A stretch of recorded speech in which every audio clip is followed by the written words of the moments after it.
Hi, hey everyone, welcome to my channel, Ethan Etchart Fitness. We're continuing our talks about stress and how we can conquer stress. The last video we talked about how exercise is extremely crucial for helping you get through stress. And today we're talking about a very cool topic, and it's social connection. And there's actually a lot of science supporting having strong social connection to lower stress.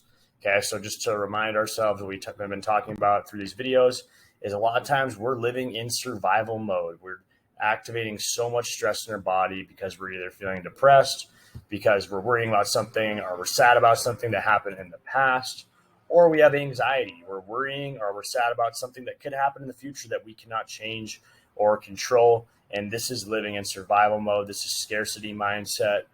These are all the things that are continually perpetuating our suffering at the end of the day. And when we suffer, we find ways to end that, usually through addictive behaviors. And so all these videos, I touch on addictive behaviors. I'm a personal trainer that helps people with addictive behaviors such as alcohol, nicotine, and porn and marijuana. And so when we are looking to end our suffering, a lot of times we use addictive behaviors because they solve four issues for us, or we do four things in response to feeling extremely stressed out. We like to hide using addictive behaviors. We like to pacify using addictive behaviors, alleviate, and react. How do we hide? Well, what we do is we consume these substances perhaps, or we watch porn or something, and that's going to help us hide from our stress. Okay, pacify is like when we're feeling all these uncomfortable emotions in our body and we just want that to chill out and kind of get away from those overwhelming sensations and just feel peace. And then alleviate is if we're feeling like pain and overall discomfort. This could be obviously emotional pain or mental pain, and then obviously physical pain as well. And then react is another thing that happens is we will react by consuming these addictive behaviors or taking place in these addictive behaviors. And when we continue to do this over and over and we continue to act impulsively, it makes our decision making in the long term even more impulsive. And before I dive deeper into social connection, let me remind you guys of what I had in my original video about managing stress. Is that if we do these four things, if we work out, if we can meditate, if we can create stuff, and if we have social connection, we will manage our stress right now. We will feel fantastic. And so without further ado, let's get into social connection, because social connection reminds you what matters most in your life is a solid group of friends and family that love to spend time with you. And you can share experiences together by living in the moment. And so to further prove those points, here's a huge study. This was actually done 15 years ago, 2007, from the magazine or Neurobiology to Clinical Practice, like some huge publication. And what they found is, in general, in summary, social support seems to moderate genetic and environmental vulnerabilities for mental illness, okay?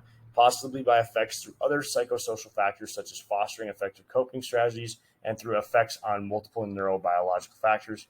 It will be important for psychiatric researchers to conceptualize, test, and apply effective interventions, especially aimed at increasing social support for psychiatric ill or at-risk populations. This represents an important challenge for our field. So basically with what this Journal of Psychiatric found is like, wow, this is like obvious. Like this is something that we should be helping people do like from the get-go, is like supporting healthy social networks. And especially if someone's depressed and extremely anxious, like how does their family situation look? What does their friend group look like? Are they around toxic people? Are they loners? And so that's what they found in these studies. And to dive even deeper into what the main points were, is basically what they found is there's kind of this push and pull between oxytocin and cortisol, and neither is extremely bad or extremely good, but generally we want to feel more oxytocin because oxytocin is the chemical of love. Okay, cortisol is a catabolic hormone. It's a stress hormone. It's very important for us when we're working out. And if you want to learn more about that, check out my video on how cortisol and exercise are linked together and how it's necessary to use cortisol while you're working out. And then afterwards, you're going to need anabolic hormones such as your natural testosterone or growth hormone to help you rebuild after workouts. But what happens when we're trying to get back into our restorative state, lower our parasympathetic response, get back into our parasympathetic response and relax, because the stress response is sympathetic. It's very impulsive and very like primitive and full of cortisol and exhausting. But what they found in that study that I was talking about showing earlier back here is that oxytocin, which is the chemical of love that we feel like after sex or when you're like hugging someone or when you're shaking people's hands, you are releasing oxytocin together. And that's why it feels so special. Your cortisol levels go down big time the more oxytocin you can experience with loving people around you. And that makes sense. Just think about when you felt really supported, especially when you're going through a hard time and then you finally get to talk to your friend on the phone, or you get to spend some time with your family members and they give you a hug, you release all that oxytocin, you feel good. And that's because cortisol goes down, oxytocin goes up. So that's like the neuroendocrinology of why social connection is so important for lowering stress. And to make the point very obvious and clear is that when we're feeling extremely isolated and we don't have a great network around us, you're actually going to die a lot sooner in your life. You're going to cultivate disorders such as depression and possibly even physical illnesses. And then on the flip side, if you have great support networks full of love and friendship, the longer you will live and stress will decrease dramatically.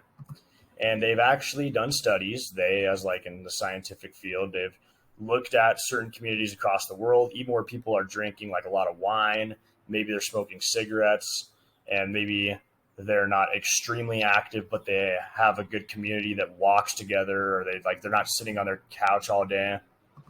Like places that come to mind would be like Spain and Italy, and a lot of Latin America as well, is where it's like they dance a lot. And yes, they might be drinking a lot of alcohol, but like they have a very strong social connection. Their family's very tight. Their uncles, their cousins, their second cousins, they're all friends and they hang out all the time. It's like I'm from the US, and in the US, it's like people do not hang out with like their second and third cousins like ever. But in places like where people live longer, they have a very tight knit family that's like widely based, and their community with their friendships is very strong and deep. And because of that, they live a lot longer. So if you're struggling, if you're someone that is having issues right now with stress and you don't have the best social life, then here's 4 things that you could obviously get into right now. First one would be starting out with group adventures and then social exercise. So group adventures would just be like hikes. Like if you have friends or people that like to go hiking or that want to go out of town for the day and go to a beach or something like that, like start with doing things like that, and you're going to be surprised at how much oxytocin you feel, how great you feel in general, and overall your stress will be just way lower. And then social exercise, I think about CrossFit. I do a lot of CrossFit now, and these CrossFit gyms are very impressive because they have such a strong community and a tight-knit group of love and encouragement and support that's very healthy. It's not toxic at all. And sometimes you can find some toxicity in some groups that are very cliquey. But in general, if you're around people that are exercising and you're all trying to get better at the end of the day, there's only going to be love and support. And then also just hanging out, right? Like there's nothing wrong with hanging out.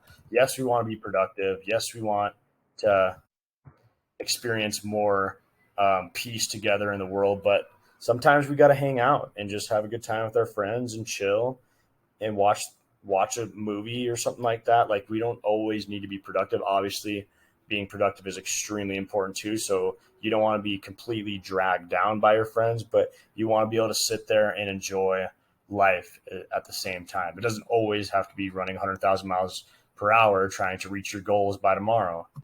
And then project creation. This is a very special thing because creation, I'm going to get deeper into creation in some upcoming videos, but this is what we're meant to do at the end of the day.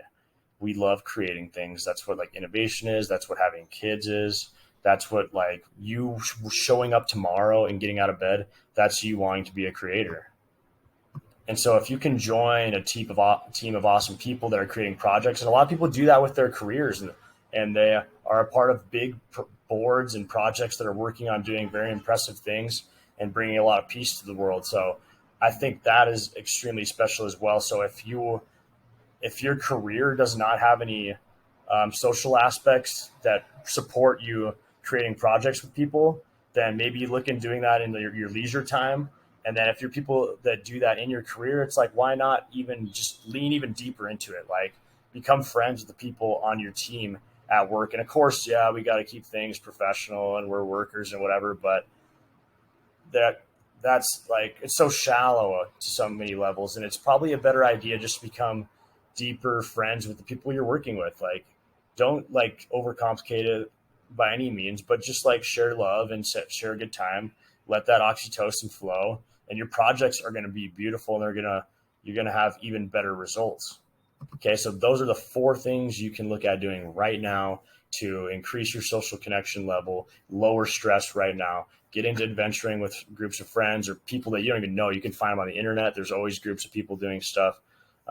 Social exercise such as group fitness, CrossFit, yoga is awesome. Cycling, spin class is actually very, very fun for group fitness. I've been like really impressed about that. It's like you're on a whole other level. You're riding the bike, everybody's loving it. And everybody at the end of the session is like, oh yeah, that was so cool. Like, how are you doing? What are you doing tomorrow? Okay. And then hang out, create some projects, just put all the pieces together, and social connection is the way to go. Okay. Thanks for watching this video. Remember, I'm Ethan Etchart Fitness. Please like and subscribe. Check out my Instagram at Ethan Etchart and stay tuned for the next upcoming videos. I'll see you next time.